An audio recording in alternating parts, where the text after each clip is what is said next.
Hello, this is John Friedel, and you're listening to episode 2 of Professor Slots.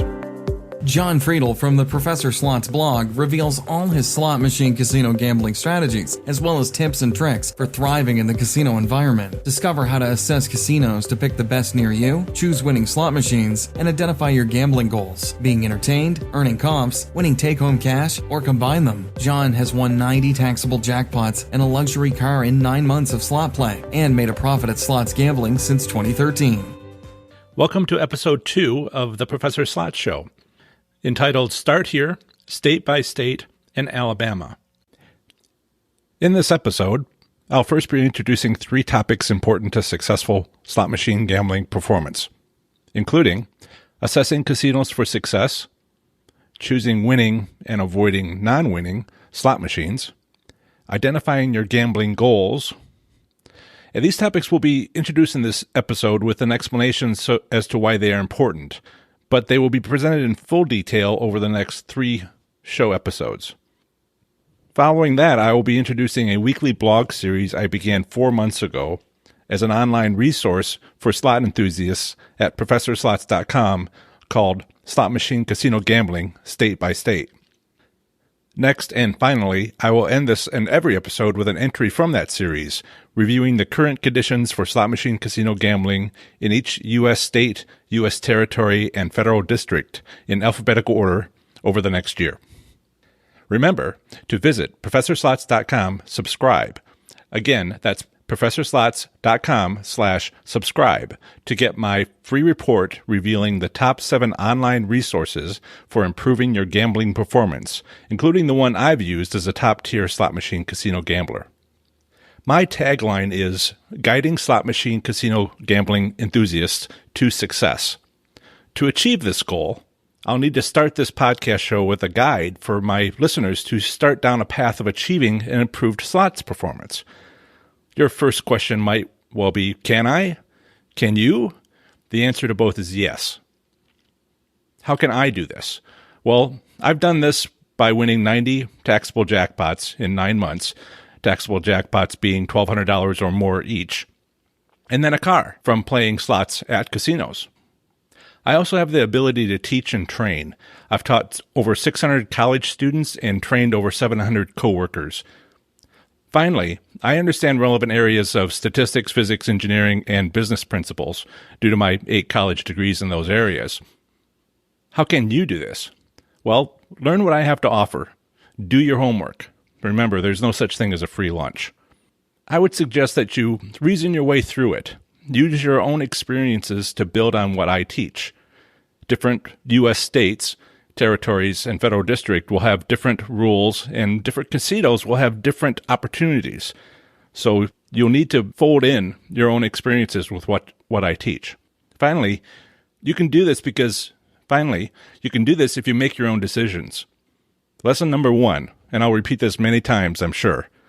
Lesson number 1, never spend money gambling that you can't afford to lose. So, let's get started. How do most people learn to play slots? Usually it's trial and error. It's really quite a waste of money, this learning experience. I remember my first time visiting a casino. Do you remember your first time visiting a casino playing slots? If you do, make a short comment on the show notes at ProfessorSlots.com/E2 for this episode. I'd be interested in hearing what your first gambling experience was like playing slots at a casino. For mine, I was traveling. I was in upstate Michigan, and I stopped at a casino. I was in graduate school, had very little money, and I was on my way home. Long trip, and I stayed overnight at this casino in the Upper Peninsula of Michigan. When I checked in, they gave me some tokens that were good for use at the tribal casino just down the road. You know, here's 20 tokens. And I'm like, casino? Yeah, I guess. Okay, I'll go down there and, got some free money to spend. So I walked in. Lots of smoke, lots of lights, but not well lit, if you know what I mean. And just very loud.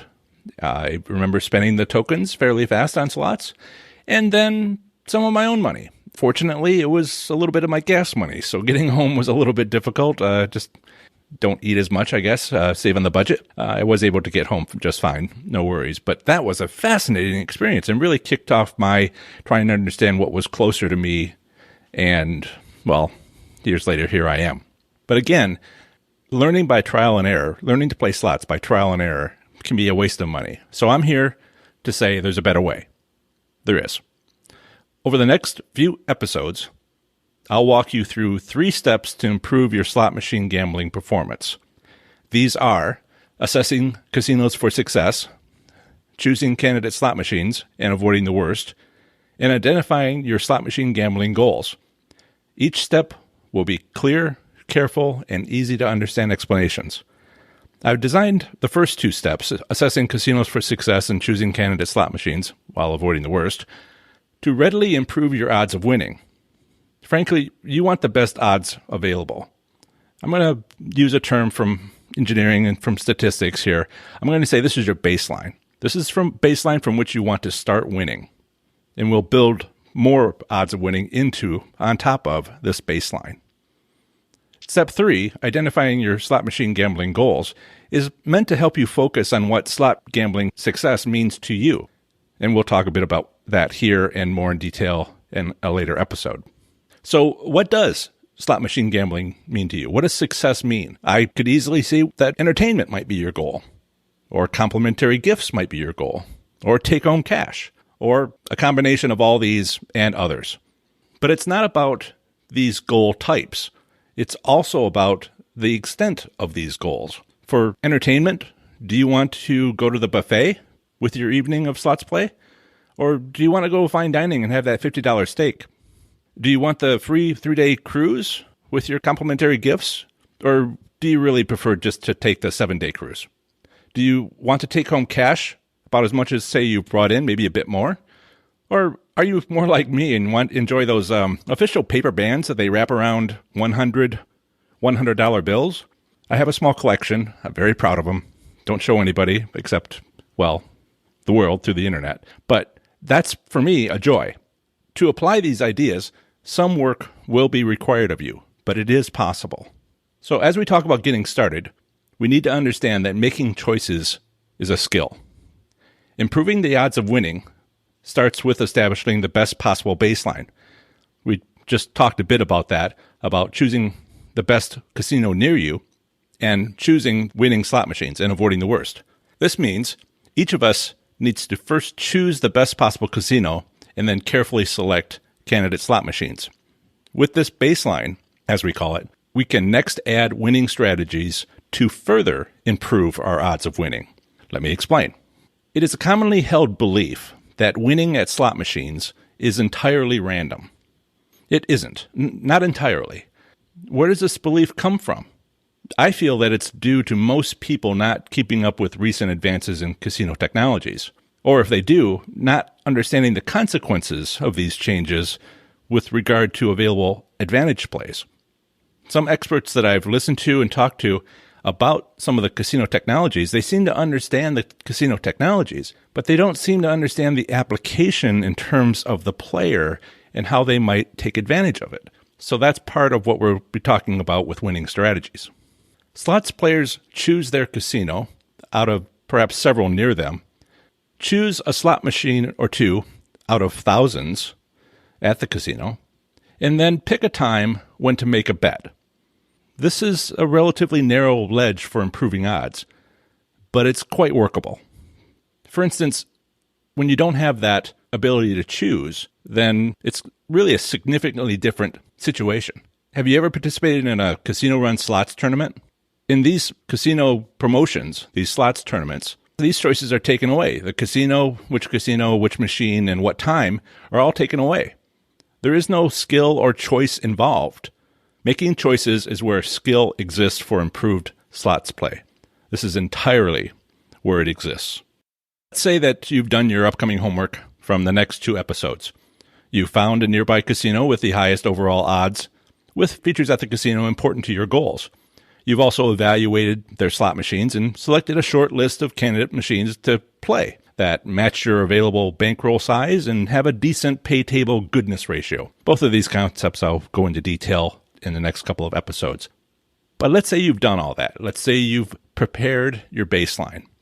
Doing this has significantly improved your odds of winning right off the bat. But what's next?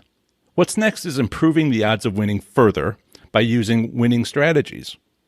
But it's something important to remember here is casinos are also attempting to improve their odds of winning. How, you ask? Casinos employ techniques to improve their own odds of winning by providing free drinks. Sometimes you have to pay for the drinks, but they are most certainly conveniently brought to you anytime, anywhere. They also never say when you've had enough, even when you clearly have. There's no clocks. All the paths and routes are curved, and the exits are hard to find. Finally, the slot attendants are all carefully trained to give scripted comments. I'll see you later. When you win again is implied. Better luck next time. Just keep playing. It's luck, not your choices, is implied. Make your own decisions. If you're losing money some evening, go home. If it seems like you're losing when playing slots, stop. If winning, follow careful decision-making steps, which I'll explain to you, to determine if your goals are being met. So winning strategies exist. Improving the odds of winning is the key to success. It's never about winning the top jackpot. Let me say that again. It is never about winning the top jackpot. I'm not saying it's going to be impossible, but that's not the goal. It would be nice if it happened, but no. But I have won large jackpots. Never the top jackpot. Well, once 10 years ago on a quarter machine, I did win the $1,000, 4,000 credit jackpot on a quarter machine. That's once. But in these 90 taxable jackpots that I told you about every 30 of those taxable jackpots, I've won, I'll call it exceptional. Certainly nothing close to the top jackpot. So when I look at these numbers, I begin to expect one significant jackpot every 30 sort of starter jackpots. I like to play high-limit slots. Many of the high-limit machines that I play have something like a $150,000 top jackpot. And many of the jackpots that I've won have been 1/100th of that, around $1,500. It's nice to bring in $500 and leave with $1,500. This is the sort of success that we're talking about here when you're making money. But there was times when every 30 of these $1,500 jackpots, and sometimes they're $2,500 and sometimes they're $1,200 and $5,000, that sort of thing, in that range, 4 digits. Occasionally, there's 5 digits. Every 30 jackpots, on average, right around 30 jackpots, I will get a 5-digit jackpot on this machine that has a top jackpot, which is 6 digits. Does this make sense? 30 $1,500 or so jackpots, and I would win $27,000 in a single jackpot. But I never won the $250,000 jackpot on these machines. So if you look at this on the machine that you play, a penny machine, where the top jackpot might be $500, then you might win a lot of $5, and you might occasionally win a $50. That's the sort of odds that we're looking at here. And when you only bring in $20, then this is a success. But if you play a quarter machine where you might win up to, say, $4,000, then maybe occasionally you would win $400 and all the time $40. So I wanted to give you an idea what success looks like and trying to get away from this idea that winning the top jackpot is the goal here. It's nice, but it isn't dependable. And for people I've talked to already, people who play slots, they've explained what they do. They've explained their success or lack of it. And I've noticed that many of them are winners most days, but not every day. Some days, they're losers. And it's really obvious where 2 days in a row they'll win and the third day they lose. And I'm like, hey, I can help you win more, but maybe we ought to spend some time focusing on that third day. The third day when you lose, let's stop doing that, or at least reduce it, so that you are more of a winner, which you're already doing. How do you do this? Well, record keeping. I'm going to have an entire episode based entirely around record keeping eventually as I get to it. It's not the first thing to tell you about, but record keeping is very important for a couple of different reasons. So we'll have to discuss that. But it's how, in part, you determine whether or not you are a winner or a loser, or when you are each of those. Yeah, so let's just dump the loser portion, and you could easily meet your goals by doing that. So let's get back to winning strategies. Winning strategies exist beyond setting up the best available good baseline. There are many of these winning strategies, and likely some at the casinos that you visit, whether you know it or not. Part of my job will be to explain them so you can look for them, to watch out for them, to employ them at the casinos that you visit. These pattern-based winning strategies are in fact put into place by casinos as their way to improve their own odds of winning. And these winning strategies are usually quite different at older style versus newer style casinos. What do I mean by older style casinos? Older style casinos are casinos that were built prior to or heavily renovated before 2010. These casinos have limited kiosks and automatic services. They are highly employee intensive. Customer service is not supported by software. And most obviously, the slot machine Players Club interface doesn't have a touch screen. It has one of those older style LED lights like you might see outside of a bank. Bunch of little red lights spelling out words. And that is one way for you to tell if you are at an older style casino. But there is a winning strategy at older style casinos that I've seen and made effective use of. These casinos will set up a single slot machine to win. Of course, all slot machines will win occasionally, but this particular slot machine is something that has been set up by the casino to win, and it effectively pays for itself. The reason why it pays for itself is it's located in plain view of where people gather, where people are gathering but not usually gambling, like at, say, a bar. The slot machine's located at the end of a row, maybe second to the end of the row, or kind of oddly placed, but viewable from a distance. And again, it has to be near a place where people gather and where they're likely not gambling. Casinos have a budget to provide deliberate wins on this slot machine, and they do that. Their intent is to encourage everyone watching to get back to gambling themselves. You want to find this particular slot machine at older style casinos. Just watch.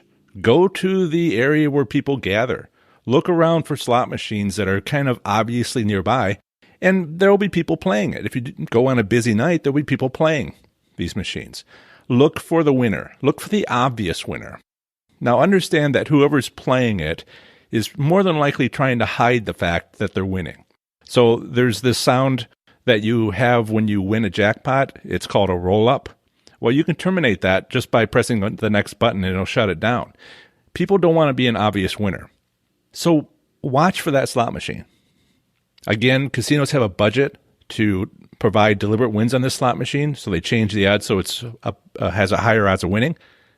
But they don't do it all the time. It's well worth checking for, however. You might have to wait for an hour, maybe two. Go to the casino, and that's your job. That's your job, is to go to that local area and just look around and see if you can spot this winning machine on a busy night. That's one way to proceed. There is another way, which is going to cost you some money, which is to go on a quiet night at some time when there's not a lot of people at the casino and try those machines. Because this is an older style casino, and one of the things that exists in an older style casino are the slot mechanics. Slot mechanics have to go through and open up each and every slot machine and physically change the odds. And until that happens, the odds remain the same on that machine. Now, the workforce is fairly large, but there are thousands of slot machines. So it looks like the odds are changed physically on those slot machines at older style casinos about once every 7 to 10 days. So what you need to do is find that slot machine that has the winning odds and play it 24 hours a day, maybe even in shifts with your spouse or a partner, because the odds are not going to change based on what time of day it is. It's only going to change when the casino has it scheduled to be changed by a slot mechanic who's going to come over and physically change the odds. This has been my experience. I won 16 taxable jackpots in 6 days and not on the 7th. And it was very obvious when you're winning. The reason why you might not want to watch for this winning slot machine, but to find it yourself during slow times, is because that person who's on that slot machine, who's on that winning slot machine during the busy time, they ain't going home. You're going to have a hard time getting on that machine if they're not going to give it up. But if you find it yourself, then you're that person. The other thing I wanted to make sure you understand is that when the odds change on that slot machine, maybe you took a break, maybe you went home to get some sleep, whatever. When it's over, and stop playing. So on that 7th day, every day I was coming in for 6 days. I'd put $500 into this $1 5 credit maximum bet machine.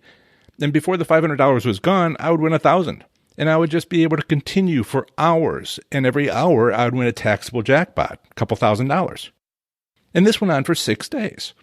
So on the 7th day, I came in, didn't have a partner, just by myself. This is the lessons I learned in my life. I'm trying to share now. Put my $500 in, 5 minutes later it was gone. And I'm like, what happened? I think I'll go get another $500. Don't you do that. When it's over, it's over. This is how it works. You can check back in 6 months, 3 months, see if it's happening again. You found the slot machine they like to do this to. Now it's just a matter of coming back in another time when they do it again. Like I said, casinos have a budget for this, and it's not an endless budget. Okay, so let's talk about newer style casinos. Newer style casinos are built or heavily renovated since 2010. I don't mean that they put on a fresh coat of paint. I mean they built a building or they moved a building. There's lots of kiosks, lots of automatic services. There's touch screens on the Players Club interface on slot machines. These are all things you want to look for. This is how you define a newer style casino. With all of the casinos that are coming up and all the demand for nice services, every casino is going to eventually be a newer style casino. It's only going to be a matter of time. So these are important in that regard for the future. So in these newer style casinos, what has happened is that the slot machines are connected to a central computer. This allows remote control of the odds of winning on idle slot machines. I say idle because it's not allowed that you change the odds on a machine that's being played. It has to be idle. The numbers I've heard are 15 minutes of being idle, but I'm trying to dig into this to try to find state regulations that identify all of these things. But the idea here was every casino, every new casino is getting so many customers, so many people are coming in that the paperwork is getting difficult. So if they can automate some processes, use computers, if they can adjust their odds of winning faster than every 7 to 10 days, as it is with older style casinos, I mean, you could do it faster if you hire more people and have more slot mechanics and have double the number, you could have the time. That's just not working for them. So there's an option of having central control of the computer, Wi-Fi, wired, whatever. And casinos were able to reduce their workforce of slot mechanics. This is a major savings. Now, they still have slot mechanics because filters need to be changed and paper and cash has to be removed and all the usual services. But adjusting the odds was one thing they were able to reduce, and that reduced their workforce. Now, software adjusts the winning odds on every machine, if it's idle, several times a day, instead of being manually adjusted by a workforce every 7 to 10 days each. This has given the casino fine control over their daily financial metrics. Don't mean to sound like a business person. I have an MBA and I'll be using terms occasionally, but they have financial goals, just like you have financial goals, or entertainment goals, or comp goals. But they have financial goals and they want to meet them. So now having something better than every 7 to 10 days adjustment allows them to reach those.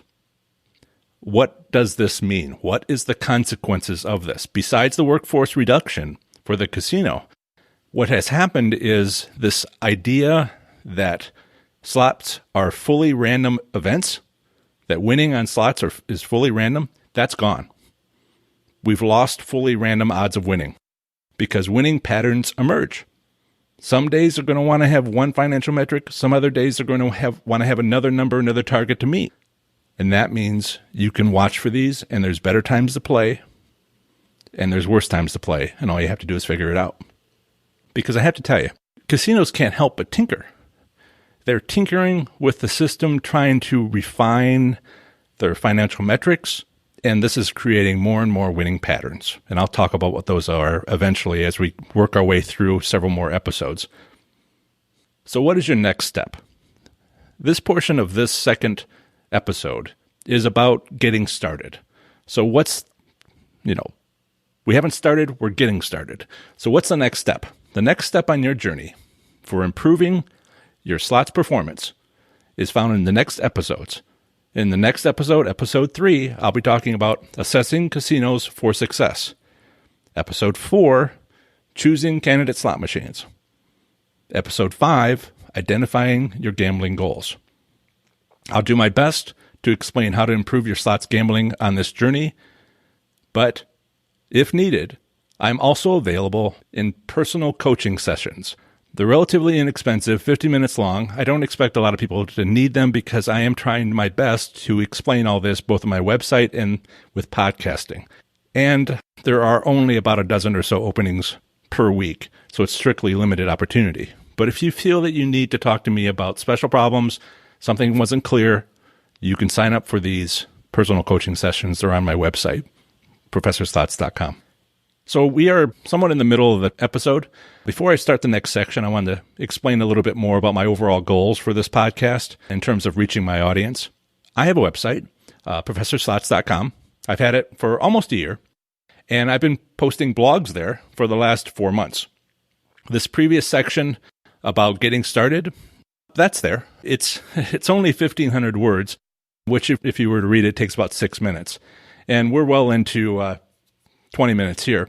So this episode is actually providing a lot more information than you would find on the website, but the crucial key points are being made there as well. If you can't wait a week, 2 weeks, 3 weeks for the next episode, the one after that, and the one after that, I'm trying to put them out on a weekly basis at this point, getting into a rhythm. Go read the articles. Go to my website, professorslots.com, and it's all right there. But I'll be giving more detailed explanations here in the podcast in the next few episodes with more examples and filling in some areas to help you understand what the approach is here. Also, detailed show notes for this episode will be available on my website on a show note page for this episode. It will be located at professorslots.com/E2. That's E as an episode, E2. This will include an embedded player with this episode so you can listen to it on my website. It would also include a full transcript for download, a PDF, downloadable transcript of every word I'm saying, a downloadable version of the audio file if you care to download it. Also a place to leave comments about the show. I would look forward to anything you have to say about tips for improvement, things you'd like to discuss. And as I asked, your first casino experience, your first slots casino experience. Also, I'll have links to my social media sites for sharing, which would be appreciated. So let's move on to the next segment of this episode. Here I have something called, it's a weekly blog series, which I've been running for about 4 months now. And I want to tell you about this series because I'm trying to put together an online resource for my audience of slot enthusiasts. Some of the questions that I get all relate back to the state in which the person asking me the question lives or gambles. These state-related questions that I often get are, what are the gaming regulations or laws in my state? Can I buy a slot machine for personal use? And if so, are there any legal restrictions? How is my state's government-run gaming commission useful to me? Does every state have different gambling laws? And if so, how are they different?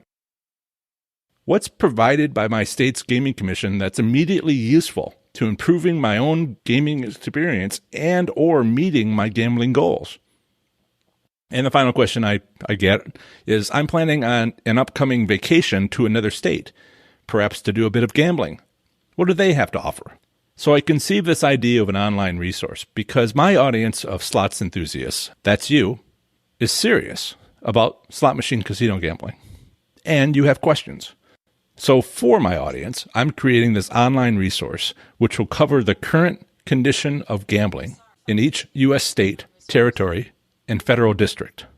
There will be a strong emphasis on slot machine casino gambling. I'll be talking about the casinos, I'll be talking about gambling, but I will be emphasizing slot machine casino gambling.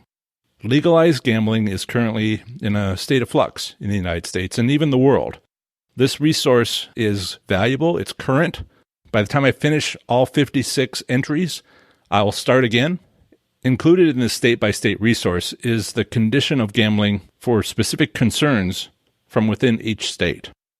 So this is a weekly blog post. There are 51 U.S. states, 4 U.S. territories, and 1 federal district, the District of Columbia. In total, that's 56 blog posts. I am publishing them weekly on my website. I'm proceeding alphabetically, and I've completed 18 posts. So this last Thursday, I published Slot Machine Casino Gambling in Iowa. In addition to these posts, I will be adding to each podcast episode, alphabetically, one of these reports on a state, a territory, or a federal district. So one state, territory, or federal district will be covered per podcast episode, and I'll be working through them alphabetically. So what's going to be coming up next will be Alabama slot machine casino gambling. So the intent is to update each blog post every 56 weeks. As I go through every U.S. state, U.S. territory, and federal district, I will start again from the beginning because gambling in the United States is in flux, and a year going by means changes will have happened. I'm already noting in some of the blog posts I've written for state by states that some states have a casino that is supposed to open in less than a year. Well, in a year, when I'm updating that post, we will see how that casino is doing. I'm currently on a schedule to finish the first cycle of 56 posts in late June 2018. I don't know when you're listening to this, but I will have completed this online resource, at least the first cycle through, by June 22nd, 2018. And then I'll start over and update each one each week. So this is what I'll call the main article. I wanted to tell you what the point and value of a state-by-state slot machine casino gambling series would be. But this is also going to be located on my website. You could go there, take a look at that, and it will tell you the basic summary for each state. It'll tell you the schedule, links to each individual article as it comes out. This is the main blog article. And then you have each U.S. state, U.S. territory, or federal district blog article, which I will cover the following topics. Also, I'll cover the same exact topics for each of these here on this episode. So first, there'll be an introduction to give you an idea what's going on in that state, territory, or federal district. I'll talk about relevant legal statutes on gambling. This may or may not be more than the legal age for gambling in that state. I'll provide some information on whether or not it's legal and what the conditions might be for slot machine private ownership. I'll talk about the State Gaming Commission. This is likely to be most useful in that it might provide some statistics on performance of casinos, whatever the state allows. So let's just get through a few states and start seeing what these state gaming commissions have to offer. Often their mission is to help their public, and let's see if they do. Okay, and then I have a section on gambling establishments. So I'll be providing some information on what cities, what casinos, what size they are, various things for these gambling establishments within a state. And then I'll provide a summary of what we learned. So let's do the first one. Let's do Alabama slot machine casino gambling.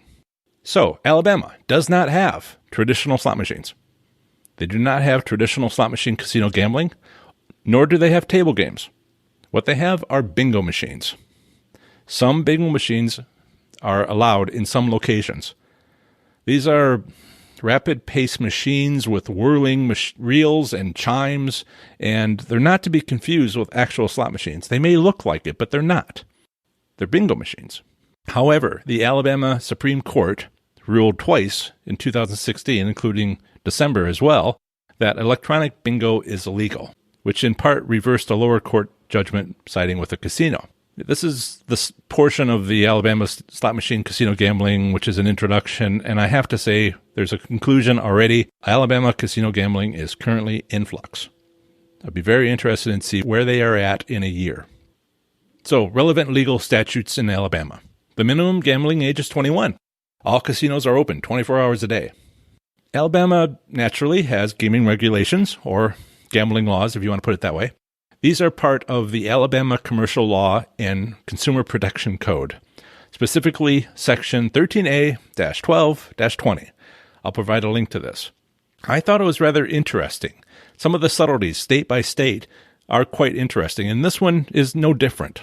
There is a definition. There's something like a dozen definitions about what is this and what is that in terms of gambling in Alabama, but one of them is number 10, the slot machine.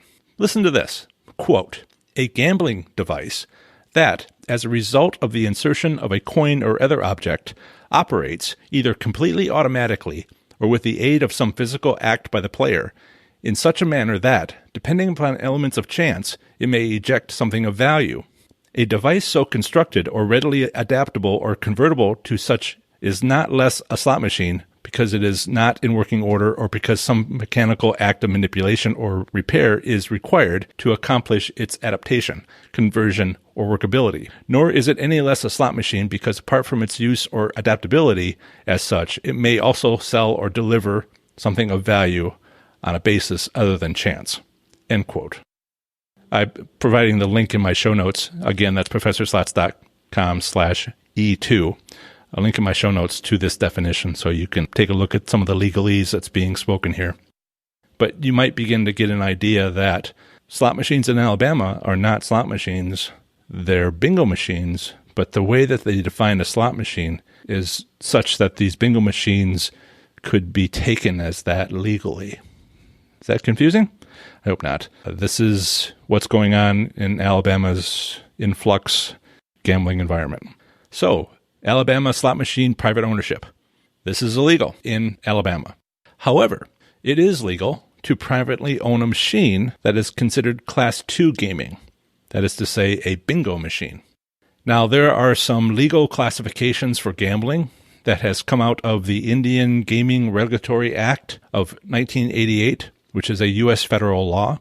Even though this is not Indian gaming, these definitions are used throughout slot machine casino gambling. I will go in more detail later, but I'll just say now, Class 1 gaming is tribal ceremonies. Class 2 gaming is bingo and very similar games. And Class 3 is everything else. That's table games, that's slots, that's craps, that's roulette. It's all of that. Everything else besides tribal ceremonies and bingo type games. So let's talk about the Alabama State Gaming Commission, such as it is. There is an Alabama Advisory Council on Gaming. It was established in October 2016 for the Alabama legislature. Governor Robert Bentley created this new commission to study gambling and make recommendations. However, as of January 2017, the most recent report by the Montgomery Advertiser newspaper was that this commission study was delayed. I've checked, and there's no further updates on its status to be found online as of this recording. Gambling establishments in Alabama. There are 3 Native American tribal casinos and 1 racino in Alabama. A racino is a term that's sometimes used for a casino that has a racetrack, sometimes just a racetrack. So the question you might ask is, what besides racing might a racino have? And sometimes they have slot machines or bingo machines. So in this case, we have 3 Native American tribal casinos and 1 racino. These are Wind Creek Casino and Hotel in Atmore. There's also another Wind Creek Casino and Hotel, Wetumpka, and Wind Creek Casino and Hotel in Montgomery. Finally, the racino is Victoryland Greyhound Park in Shorter, Alabama. That's in Macon County. So in summary, for those of us interested in slot machine gambling, there really isn't any such thing in Alabama. With the Alabama Supreme Court ruling mechanical bingo machines violate existing state laws, as you can read from that quotation on what is the definition of a slot machine in Alabama gaming regulations, even this perhaps worthy substitute is more or less problematic. My research of the state of gambling in Alabama has given me a sense that there's a great debate underway. Will slot machine gambling be legalized? Will bingo machines be forcibly removed by state authorities from where they exist now? Whether slot machine gambling, not to mention table games, will fall or rise in the great state of Alabama is, at this time, in flux. We'll need to check in on Alabama in another year or so to see how they're doing. In the meantime, the debate rages on. So that's the end of this episode. Next episode, episode 3, I'll be going over in detail what I said I would, assessing casinos for success, your first step. I'll have an introduction. I'll talk about the difference between casinos versus slot parlors versus racinos. I'll talk about finding a slot machine venue near you. I'll talk about state-run gaming commissions and also how to assess a casino, parts 1 through 3. And then I'll talk about the next steps, which would be moving on to step 2, choosing slot machines, and step 3, which is identifying your gambling goals. But part 2 of the next episode will be about the next state alphabetically, and that is Alaska. So I'll have a section at the end of episode 3 on Alaska slot machine casino gambling, having an introduction, relevant legal statutes on gambling, slot machine private ownership, state gaming commissions, gambling establishments, and a summary. That's the end of another great episode of the Professor Slots podcast. Show notes for this episode can be found at professorslots.com/E2. That's professorslots.com/E2. I plan to have the next episode come out very soon for you, where I'll have amazing content for the show. So if you are someone who wants better success at slot machine casino gambling, please subscribe to the show, and if you have a moment, head on over to the iTunes store and leave a rating and review. That would help so much. Until the next episode, have fun, be safe, and make good choices. Bye.